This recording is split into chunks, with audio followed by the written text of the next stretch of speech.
موسیٰ علیہ السلام بنی اسرائیل کو فرعون کی غلامی سے نجات دلا کے وادی سینا میں لے گئے.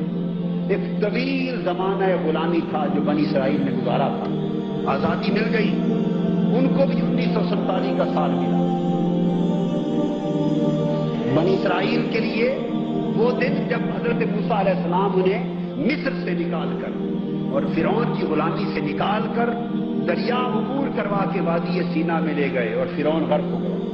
وہ دن ان کا 1947 کا دن تھا. ان کا یوم آزادی تھا. جیسے ہم نے سمجھا کہ ہم آزاد ہو گئے ہیں، اسی طرح اس قوم نے بھی سمجھا ہوگا کہ ہم آزاد ہو گئے ہیں. مگر اس دن پتہ چلا کہ نہیں، یہ قوم جسمانی غلامی سے آزاد ہوئی مگر ذہنی غلامی سے آزاد نہیں ہوئی. وہ کیا تھا کہ موسیٰ علیہ السلام نے فرمایا، آؤ، اللہ کا حکم آیا ہے کہ اس ملک کے کنان پہ حملہ کریں. یہ سرزمین ہمارے لیے اللہ نے لکھ دی ہے، اس کی فتح ہمارا مقدر بنا دیا گیا. قرآن مجید میں ادخلوا الارض المقدسۃ التي كتب اللہ لکم، اس زمین آپ پہ داخل ہو جاؤ جو اللہ نے تمہارے لیے لکھ دی ہے. تمہارا کام فقط اس پر حملہ کر کے داخل ہونا ہے. فتح تمہارے قدم چومنے کی منتظر ہے. داخل ہو جاؤ. اس دن فیصلہ ہوا کہ اس کی غلامی، ابھی جسمانی غلامی ختم ہوئی مگر ذہنی غلامی ختم.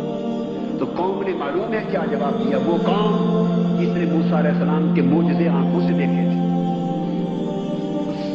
جنہوں نے موسیٰ علیہ السلام کے معجزے میں، پہلے معجزے میں فرعون کو آنکھوں کے سامنے ڈوبتا دیکھا تھا. جس قوم نے موسیٰ علیہ السلام کے اژدہا کے سامنے سارے مصر کے جادوگروں کو تباہ و برباد ہوتا دیکھا تھا. جس قوم نے سب جادوگروں کو موسیٰ علیہ السلام کے سامنے سجدہ ریز ہوتے دیکھا تھا. جس قوم نے فرعون کو موسیٰ علیہ السلام کے سامنے بے بس بے کس ہوتا دیکھا تھا، حتیٰ کہ غرق ہوتا دیکھا تھا، اور فرعون کو آخر دم توبہ کرتے دیکھا تھا اور قبول نہ ہوئی. جس قوم نے موسیٰ علیہ السلام کے وہ بادل دیکھے تھے جو ان کے اوپر ہر وقت سائبان بنے رہتے تھے، اور خدا جانے کتنے کتنے معجزات دیکھے تھے. جس قوم نے پور سے اللہ رب العزت کی بھیجی ہوئی تورات اپنی آنکھوں سے دیکھی تھی. صبح و شام جس قوم کی معجزات کے مشاہدے میں گزرتی تھی. حقانیت اور صداقت کا اتنا بڑا مسلسل مشاہدہ، مسلسل طویل مشاہدہ، آزادی سے لے کر آج تک ایک مشاہدہ ہی مشاہدہ تھا، حق کا، معجزات کا، صداقت کا، حقانیت کا. لیکن جب موسیٰ علیہ السلام نے فرمایا وہ حملہ کرے، وہ قوم کیا جواب دیتی ہے؟ فرمایا اذهب، فرماتی ہے اے موسیٰ اذهب انت وربك فقاتلا انا هاهنا قاعدون.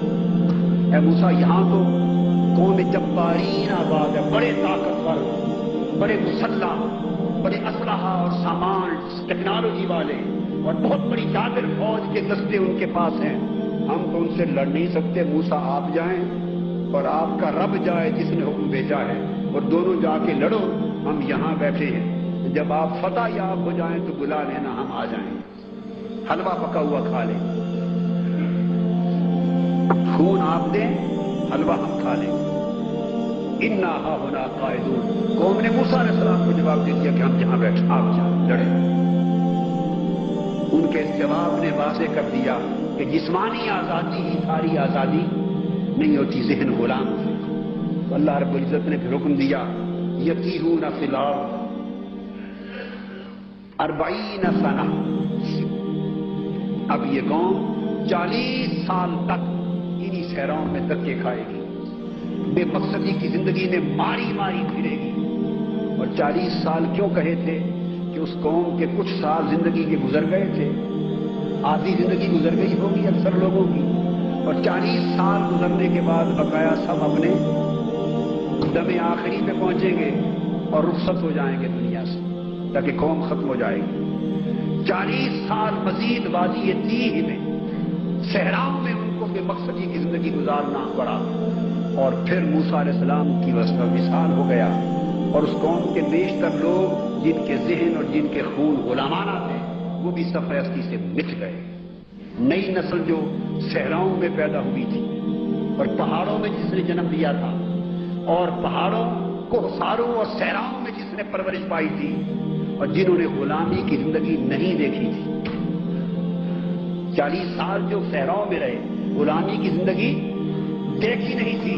اور وہ کون سی قوم تھی؟ وہ یہ قوم ہے جو بیٹھی ہے, جنہوں نے 47 سے پہلے غلامی کی زندگی نہیں دیکھی.